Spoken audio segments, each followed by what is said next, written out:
할렐루야. 네, 여기 보시고 말씀을 시작하겠습니다.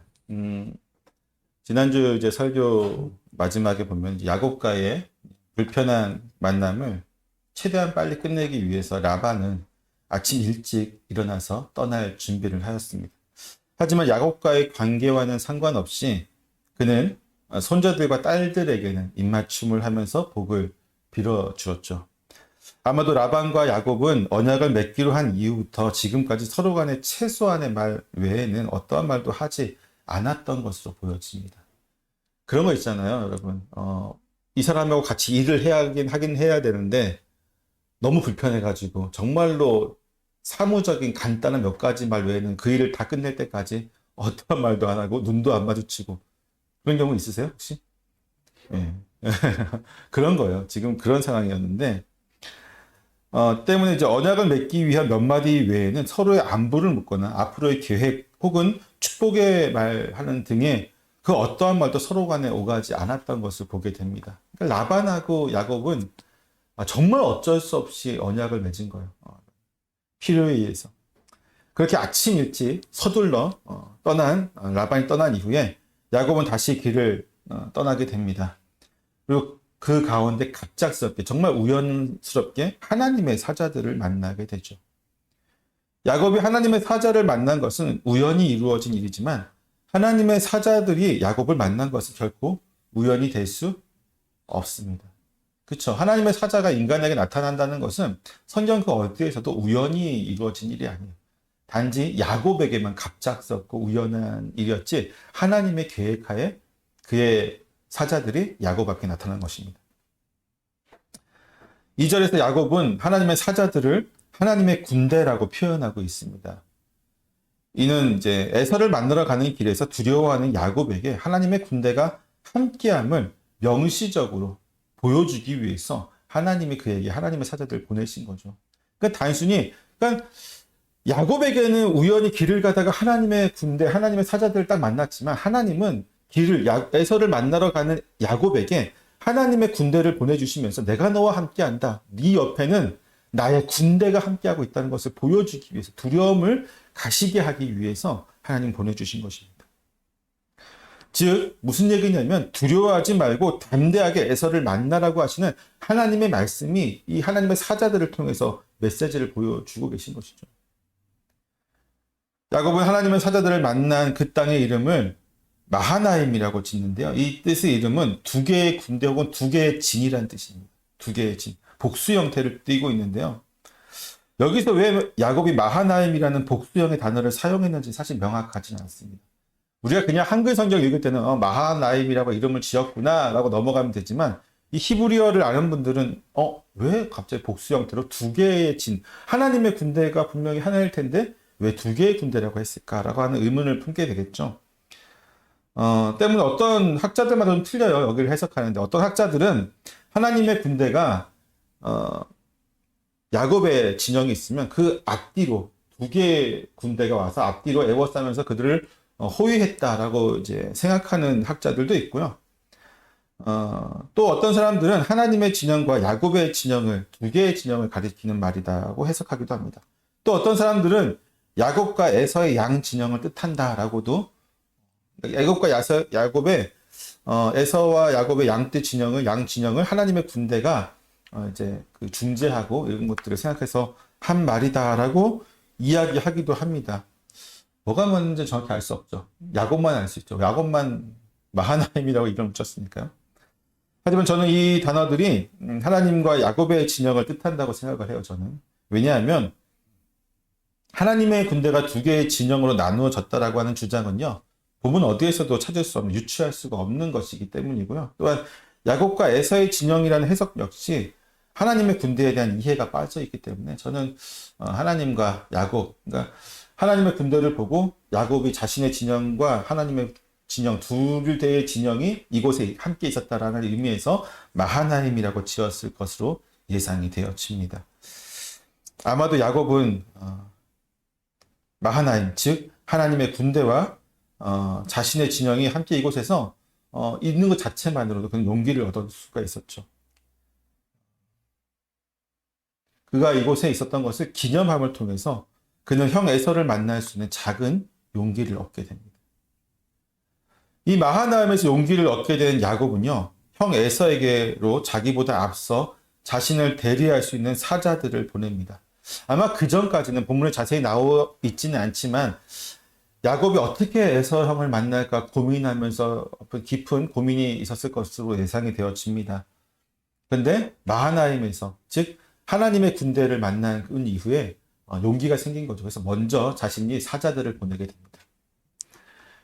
그러면서 그들에게 당부를 하죠. 어떻게 당부를 하냐면 주의 종 야곱이 이와 같이 말하기를 내가 라반과 함께 거류하며 지금까지 머물러 있사오며 내가 소와 나귀와 양떼와 노비가 있으므로 사람을 보내어 내 주께 알리고 내 주께 은혜 받기를 원하나이다 라고 정말로 조심스럽게 말하도록 그 사자들에게 그 앞에 가서 정말 예의를 갖추고 자신을 낮추면서 최대한 조심스럽게 이런 말을 전하도록 당부를 하게 되죠. 비록 하나님의 군대를 만남으로 인해서 이 야곱이 용기를 얻고 또 형 에서를 만나고자 하는 어떤 마음이 생겼지만 여전히 야곱에게 있어서 형 에서는요 두려운 존재였습니다. 왜냐하면 여러분 생각해 보세요. 어머니 리브가가 그를 라반에게로 떠나 보내면서 한 말이 있었어요. 뭐냐면 형 에서의 분노가 풀리면 얼마만 며칠만 머물러 있으면 내가 형의 분노가 풀리자마자 사람을 내게 보내서 돌아올 수 있도록 하겠다.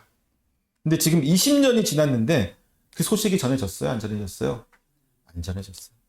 20년이 지났음에도 불구하고 형 에서의 분노가 가라앉았다고 하는 소식이 전혀 들리지 않았기 때문에 결국 야곱은 에서의 분노가 아직 풀리지 않았을 것이라는 어떤 불안한 마음이 생각이 들 수밖에 없는 것이죠.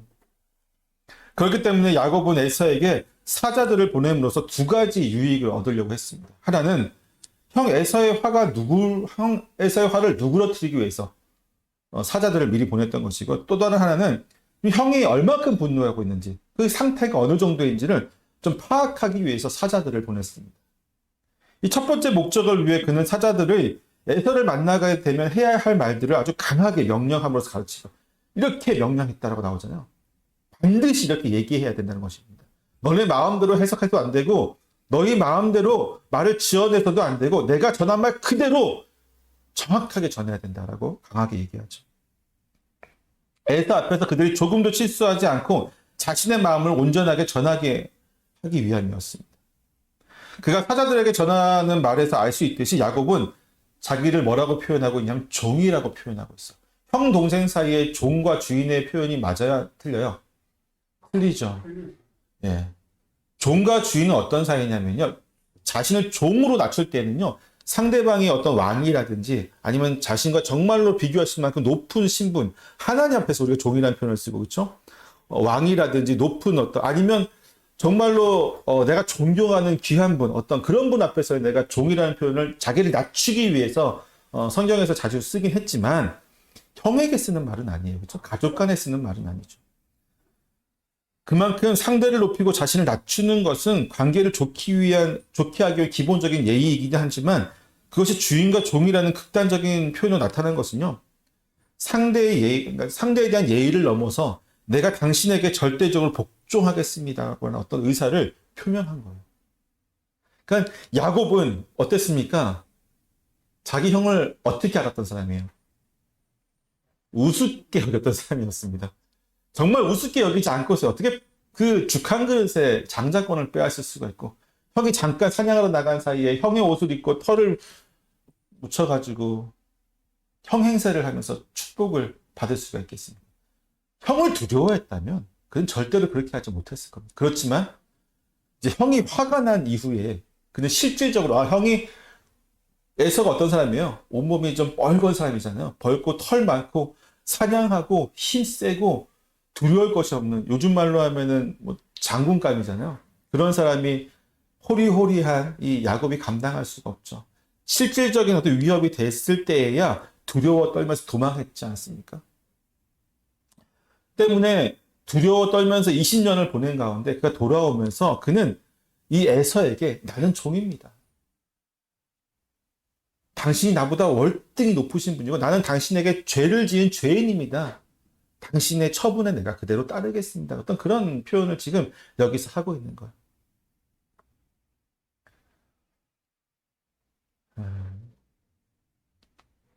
야곱은 지금 에서에게 심지어 뭐까지 맡기고 있는 거냐면 자신의 생사 여탈권까지 맡길 테니까 지난날의 잘못을 용서해 줄 것을 지금 간접적으로 표현하고 있는 것이죠. 또한 그는 자신이 지금까지 라반의 집에 있었다는 것을 밝힘으로써 형 에서를 피해서 숨어 있었던 것이 아니라 결혼을 위해 그곳에 있었다고 말하고 있습니다. 근데 이것은 자신이 집을 떠난 것에 대한 어떤 정당성을 부여하기 위해서 형이 분노하고 있는데 내가 도망친 게 아닙니다. 난 결혼을 위해서 어쩔 수 없이 갔습니다. 내가 도망친 게 아니니까 나한테 그렇게까지 분노하지 마십시오. 계속해서 변명을 하고 있죠. 그리고 이어서 그는 자신이 지금 아주 많은 재물을 가지고 있다는 것을 알립니다. 왜 그럴까요? 이는 자신이 가진 재물로 형의 환심을 살 수 있을 것이라고 기대하였기 때문입니다. 마지막으로 야곱은 형 에서에게 은혜를 구하고 있어. 은혜는 오직 강한 자가 약한 자에게 베푸는 것입니다. 야곱은 에서에게 자신이 정말로 한없이 약한 자임을 다시 한번 보고 있죠. 주인이라고 하고 종이라고 하면서 은혜를 구하고 있죠. 정말로 그런 것 같아요. 우리가 누군가에게 잘못을 하고 용서를 구하니 이런 자세를 가야 돼요. 근데 우리는 이렇게 안 가죠. 뻔뻔하게 가잖아요. 잘못해놓고도 미안해. 근데 어쩔 건데. 그러면 안 돼요. 지금 야곱 보세요. 얼마나 주여 난 종입니다. 은혜를 베풀어 주시옵소서. 그렇게 가야 됩니다. 하지만 이제 보냈던 사자들이 가지고 온 소식은 청천벽력 같은 소식이었습니다. 그가 원했던 소식이 아니었습니다. 사자들은 야곱에게 자신들이 에서에게 가고 있는 중에 이미 에서가 400명의 사람들을 이끌고 야곱을 만나기 위해 지금 이곳으로 오고 있다라고 하는 소식을 전하게 됩니다. 그리고 이 소식을 듣게 된 야곱은 어떻게 되죠? 몹시 두려움에 빠지게 됩니다. 왜냐하면 이 400명이라는 사람을 이끌고 온다는 것은요, 내가 너와 지금 전쟁을 하겠다라고 하는 의미이기 때문이죠. 동시에 자신이 사자들을 보내기도 전에 이미 준비를 마치고 온다는 것은요, 20년 동안 야곱의 동태를 살피고 있었다는 것을 의미하고 있습니다. 다른 말로 하면 뭐예요? 20년 동안 야곱에 대한 감정을 풀기는커녕 점점 더 키워왔다. 이 분노를 풀기는커녕 하루하루를 곱씹으면서 분노를 키워왔다는 것밖에 안 돼요. 이 표현은. 칼을 가는 신병으로 20년을 보냈던 것입니다. 이러한 상황에서 본문은 야곱의 마음이 어떻다고 얘기하냐면 심히 두렵고 답답하였다라고 얘기했어요. 야곱이 지금 심히 두렵고 야곱은 절망적인 상황에서 피해를 최소한으로 막고자 자신의 진영을 두 개로 분리합니다. 두 진영으로 나누게 해서 그리해서 한 무리가 에서에게 공격을 받게 되면 다른 한 무리는 서둘러 피할 수 있도록 조치를 취하죠. 하지만 이것은 미봉책에 불과하죠. 이제 야곱은 그의 유일한 희망이 하나님 앞에 나아가게 됩니다.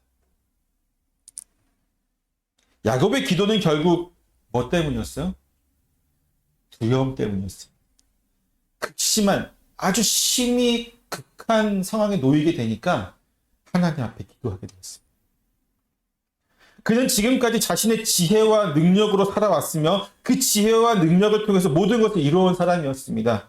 비록 외삼촌의 속임수에 당해서 오랜 세간 힘든 삶을 살았지만 그런 와중에서도 그는 성공할 수 있었죠. 어마어마한 부자가 될 수 있었죠. 물론 야곱 역시 자신의 성공이 누구 때문인 걸 알고 있어요? 하나님이 주신 은혜 때문이면 분명히 알고 있었습니다. 모든 것이 하나님의 은혜 때문을 알고 있었지만 때문에 하나님께 어떻게 합니까? 영광도 돌리고 감사의 표현도 합니다. 하나님 때문이라고 이야기도 하죠. 하지만 그러는 가운데 그가 하나님께 정말 간절하게 찾지는 않았어요. 일상 대화 가운데 우리 그런 말 하잖아요. 서로 간에 대화하는데 집사님, 권사님, 장로님, 참 잘 되신 것 같아요. 그러면 우리는 맞아요. 하나님이 나에게 은혜 주셔서 내가 잘 됐습니다. 이런 표현들 하잖아요. 그렇죠? 그 정도 수준이었던 거예요. 그 정도. 야곱은 하나님께 감사하긴 합니다. 하지만 자기 역시 굉장히 노력하고 지혜롭게 행했고 또 자신 역시 그렇게 열심히 성실하게 행했기 때문에 이러한 모든 것을 이루어졌다는 것을 스스로의 어떤 자부심으로 알고 있죠. 그러니까 어떻게 보면은 우리가 보통 이제 구원에 얘기해서 신인 협동설 같은 거를 잘못되고 얘기하는데 야곱이 그런 거예요. 하나님이 좋아하셨지만 자기도 열심히 했기 때문에 지금 내가 이때 있다. 자기가 행한 모든 것에 대해서 결코 그는 부끄럽게 생각하지 않았습니다. 자랑스럽게 생각했습니다. 기본적으로 그는 자신의 힘으로 모든 고난을 헤쳐나갈 수 있었다고 생각하기 때문이죠. 그러는 가운데 하나님이 도와주시면 좋은 것이고 그렇지 않다 하더라도 자신의 능력으로 능히 이겨낼 수 있을 것이라는 자신감을 가지고 있었습니다. 하지만 이러한 그도 에서와의 만남은 두려울 수밖에 없었습니다. 마하나임에서 조금의 용기를 얻었지만 막상 그가 자신에게 400명의 군사를 이끌고 오고 있다는 그 소식을 듣게 되자 그는 극심한 두려움 앞에 놓이게 되었습니다. 20년 전에는 도망칠 수도 있었지만 지금은 도망칠 수 없어요. 왜? 처자식이 있으니까. 그가 지금 거느리고 있는 것이 있으니까 자기 몸만 홀딱 빠져가지고 도망칠 수가 없어요. 때문에 그런 두려운 마음과 더불어서 어떻게 됩니까? 답답하다라고 고백해요.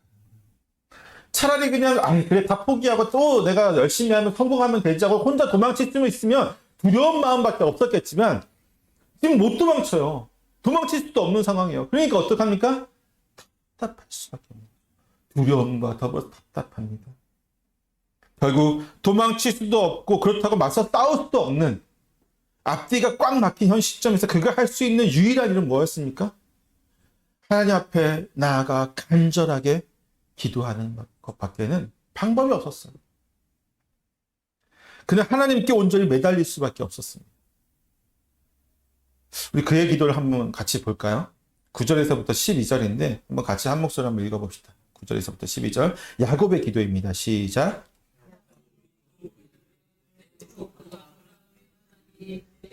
이삭의 하나님 여호와여 주께서 전에 내게 명하시기를 내 고향 내 족속에게로 돌아가라. 내가 내게 은혜를 베풀리라 하셨나이다. 나는 주께서 주의 종에게 베푸신 모든 은총과 모든 진실한 참을 조금도 감당할 수 없사오나 내가 내 지팡이만 가지고 이 요단을 건너니 지금은 두 때나 이루었나이다. 내가 주께 간구하오니 내 형의 손에서 에소의 손에서 나를 건져내시옵소서. 내가 그를 두려워함은 그가 와서 나와 내 처자식을 칠까 겁이 나기 때문이니이다. 주께서 말씀하시기를 내가 반드시 내게 은혜를 베풀어 내 씨로 바다에 셀 수 없는 모래와 같이 많게 하리라 하셨나이다. 아멘. 야곱의 기도를 보게 되면 그 특징이 보이는데 하나님의 말씀으로 시작해서 하나님의 말씀으로 끝을 맺고 있다고 하는 것이죠. 그는 아브라함 때부터 함께 하셨던 하나님에게 하나님께서 자신에게 명령하신 것, 즉 내 고향, 내 족속에게 돌아가라. 내가 내게 은혜를 베풀리라고 하는 말씀을 상기하고 있습니다.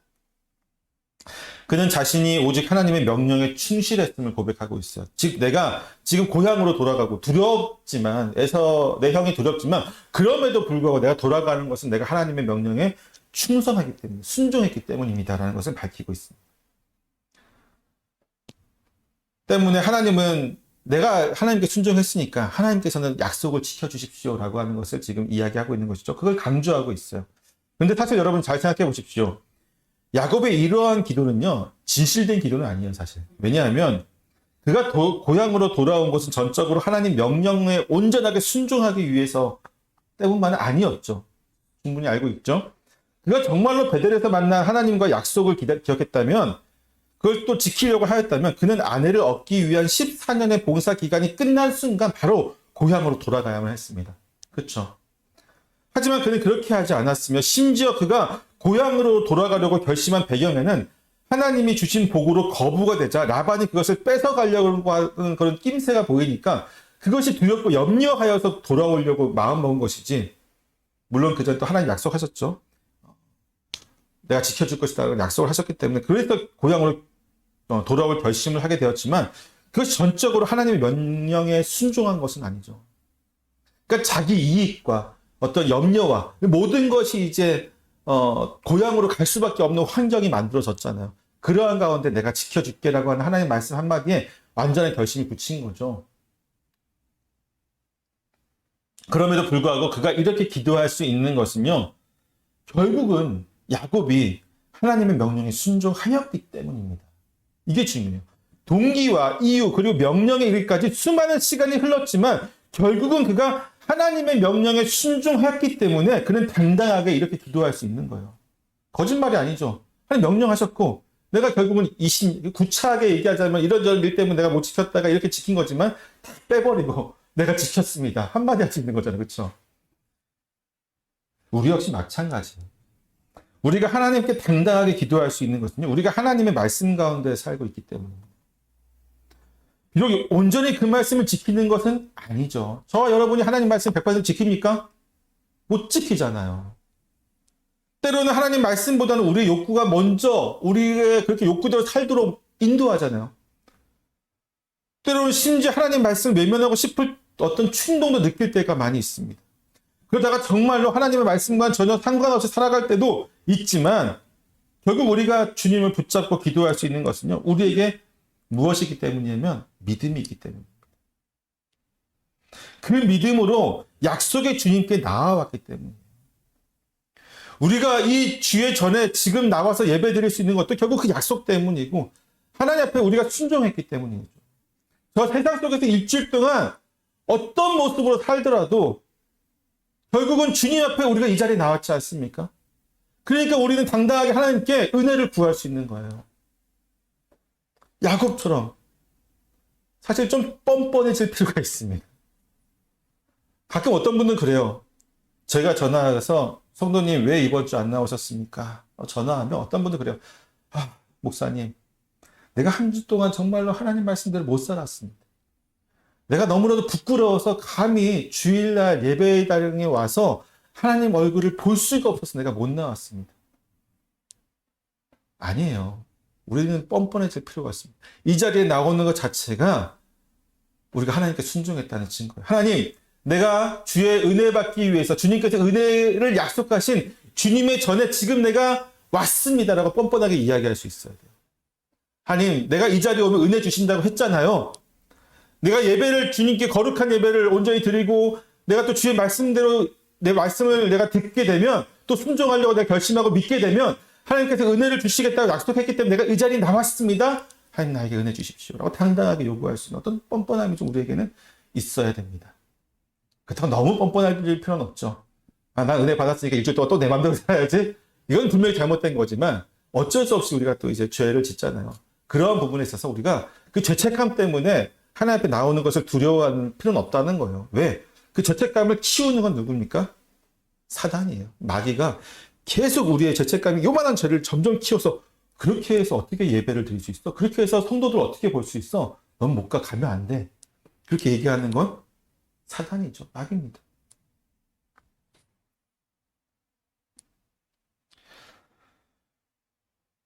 주 예수를 믿으라. 그리하면 너와 내 집이 구원을 얻으리라는 그 말씀에 순종하기 때문에 우리는 주님을 붙잡고 부르짖을 수 있는 것입니다.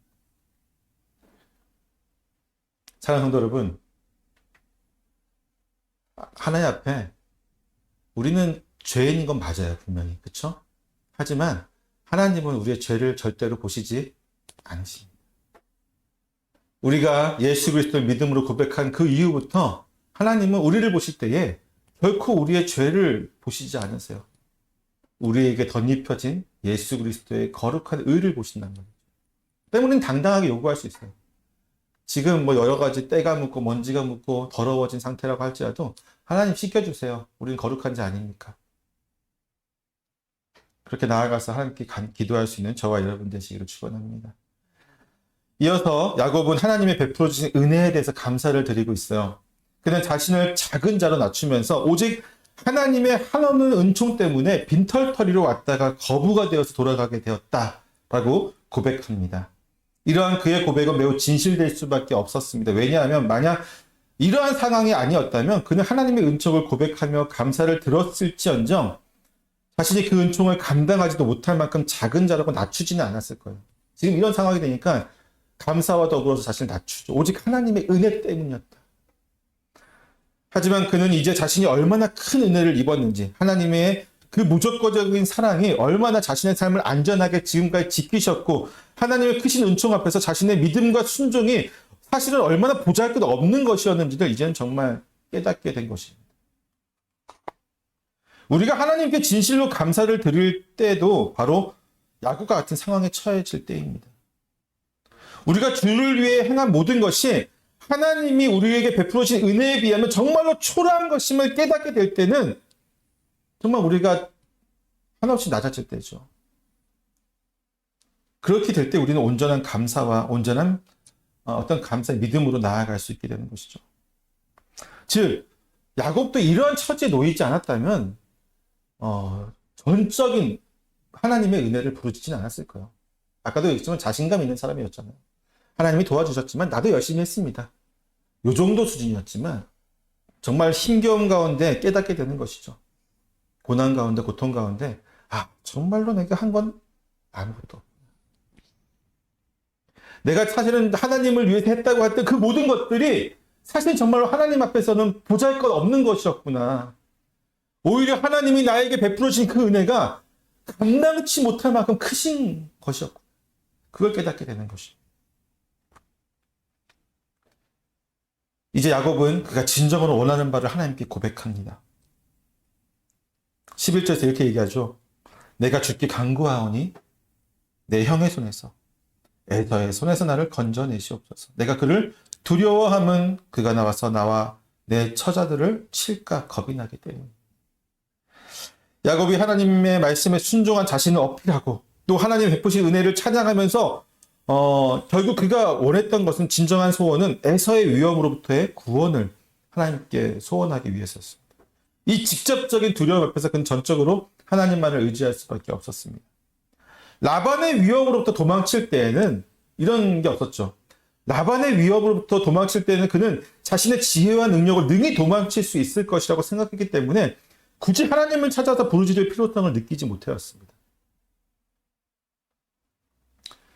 하지만 이제 피할 수 없는 위협이 바로 앞에까지 있다는 사실 앞에서 그는 이제야 온전히 하나님만을 의지하기로 작정하게 됩니다. 그의 절박함이 어떻게 나타나면요. 우리가 1장에서 13절부터 보게 되면요.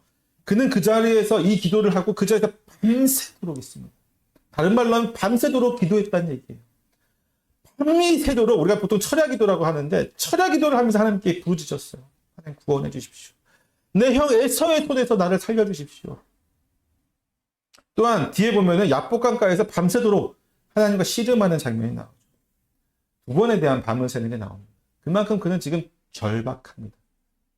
절박합니다. 실제적이고 현실적인 위협 앞에서 야곱은 자신이 가진 모든 것이 아무런 소용이 없음을 깨닫게 되었어요. 자신이 지금까지 20년 동안 어마어마한 부를 이루었지만 이것이 자기의 실제적인 그 위협 앞에서 이 자신이 이렇게 한 모든 것이 아무런 소용이 없잖아요, 지금.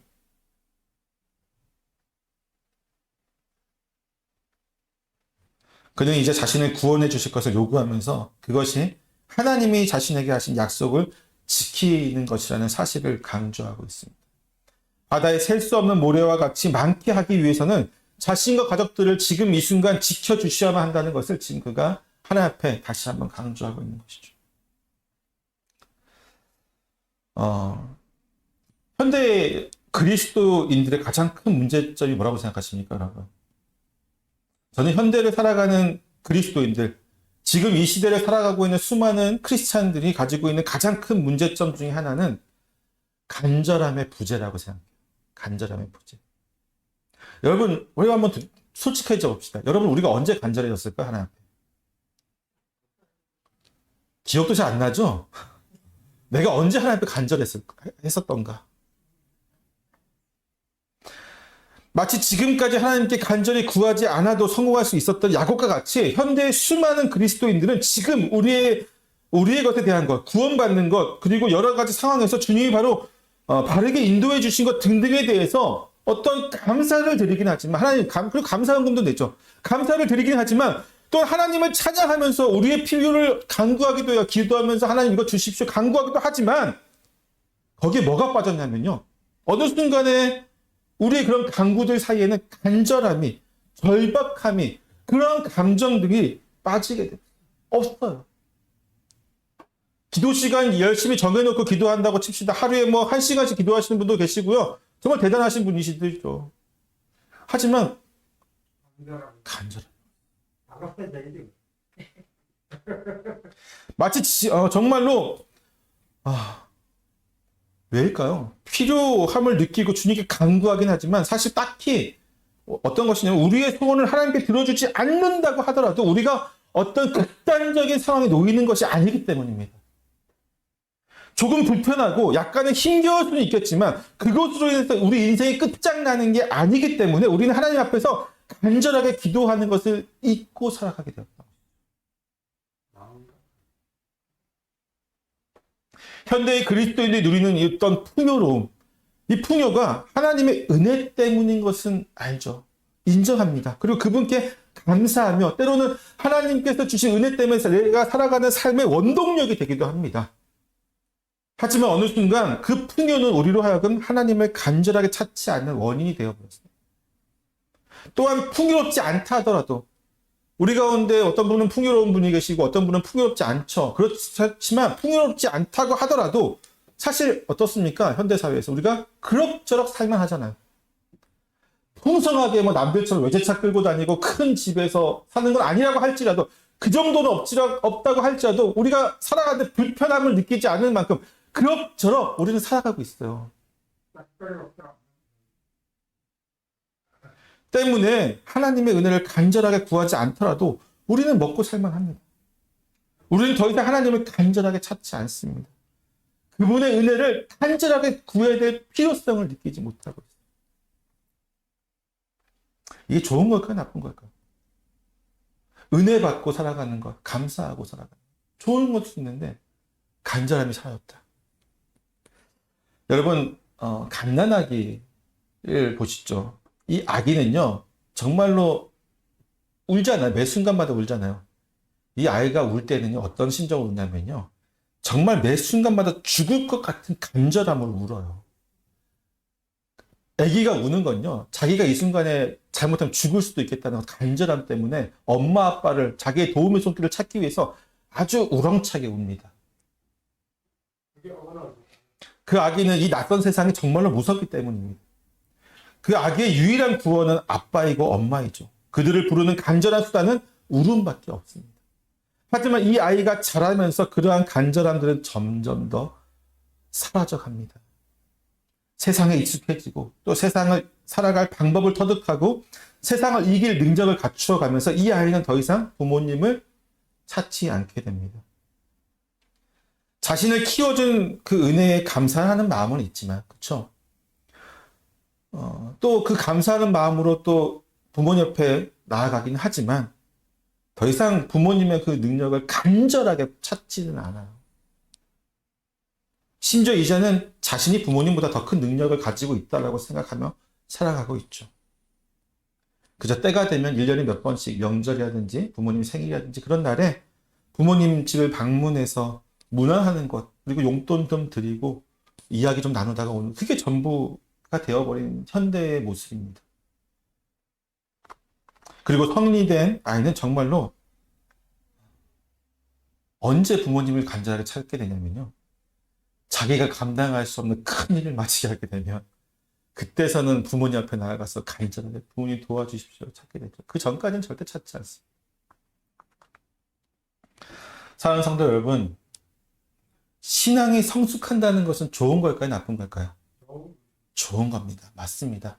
성숙한 그리스도인은 하나님, 우리 아버지 하나님, 하나님의 일을 돕는 능력자가 될 수 있어요. 그렇죠? 때로는 하나님의 뜻을 헤아려서 자원하는 마음으로 더 적극적으로 주의 일을 감당하기도 합니다. 또한 어떤 일을 있을 때마다 하나님과 하나님의 뜻과 그 섭리가 무엇인지 헤아리기도 해요. 찾을 수도 있어요. 이 일에서 하나님의 뜻은 무엇일까? 이럴 때는 하나님이 이렇게 하신 거구나. 그럼 나는 잠잠하게 있어야지. 내가 이런 일을 해야지.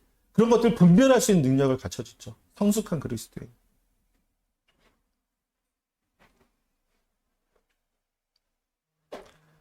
또한 하나님의 뜻과 섭리가 무엇인지 모를지라도 성숙한 그리스도인은 인내하며 기다릴 수도 있습니다. 그게 성숙한 그리스도인이죠. 때문에 성숙한 그리스도인은 하나님의 귀한 동력자가 돼요. 하지만 여러분, 그 성숙함이 어린아이가 어른이 된 것처럼, 좀 전에 제가 비유했던 것처럼 하나님을 향한 간절한 마음을 무디게 하는 것이라면요, 사실 올바른 형태의 신앙의 모습이 아닐 수 있습니다. 만약 우리가 하나님을 향한 간절함이 없다면, 그럼에도 불구하고 다른 이들에게 정말 당신은 성숙한 그리스도인이라고 하는 어떤 표본처럼 보여지고 있다라고 한다면요, 그것은 어쩌면 성숙한 믿음의 모습을 가장한 불신앙의 모습일 수 있어요. 하나님 없이도 잘할 수 있다라고 하는 어떤 그러한 불신앙의 모습이 말이죠.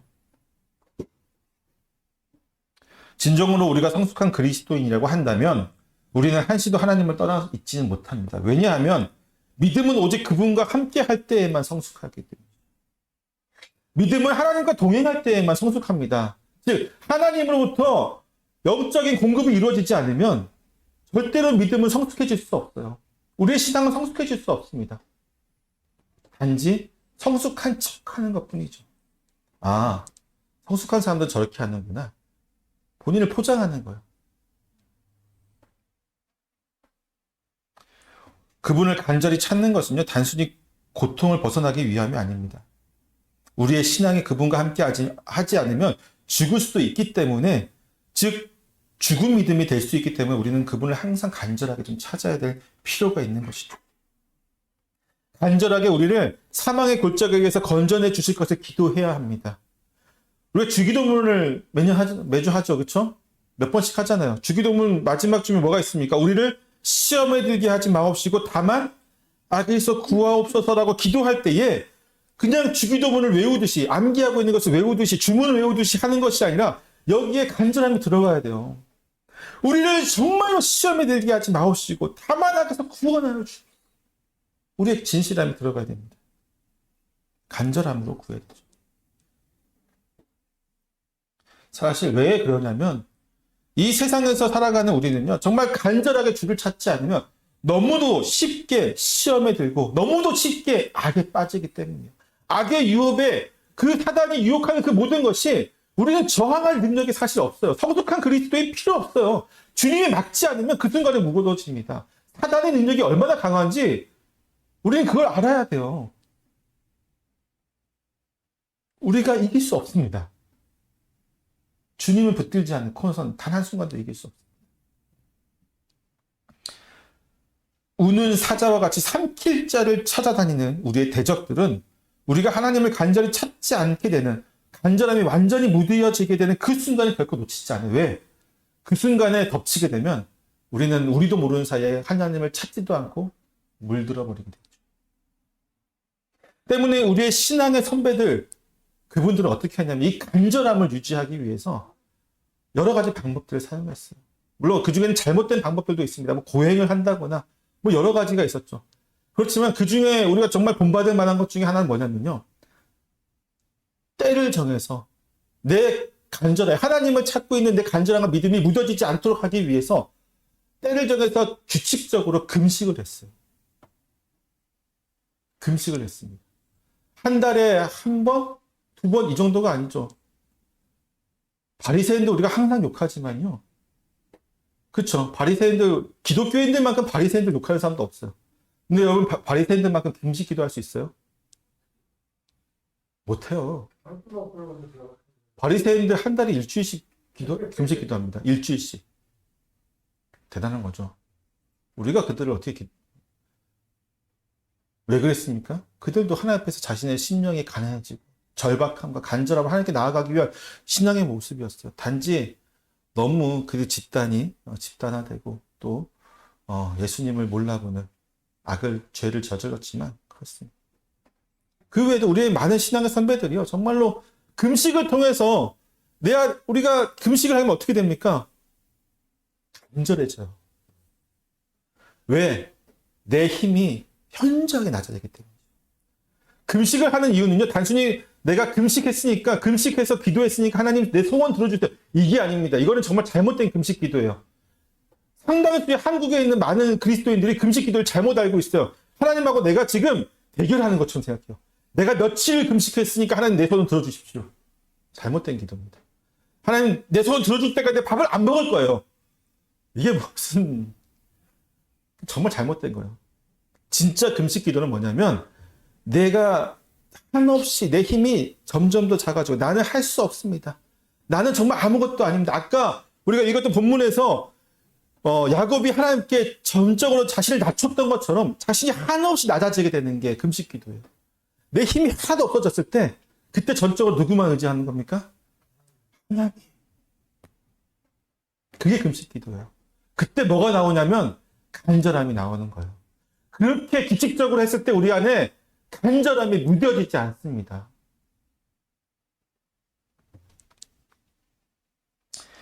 사랑하는 성도 여러분, 하나님을 향한 간절함을 항상 유지할 수 있기를 소망합니다. 금식은 제가 얘기했던 방금 전 금식은 하나의 방법이에요. 여러분 스스로가 좀 이 방법을 제가 얘기했던 이 방법을 해도 되고요. 다른 방법도 많이 있겠죠. 그러나 분명한 것은 이 간절함이 묻어지면 안 돼요. 다른 말로 하면 어떤 말이 되냐면 영적인 민감함입니다. 영적 민감성. 이게 둔해지면 안 돼요. 둔해지면 그 순간 끝입니다. 그것을 위해서 정말 고민하시고 또 하나님 앞에 온전히 나아가신 저와 여러분 되시길 축원합니다. 기도하겠습니다.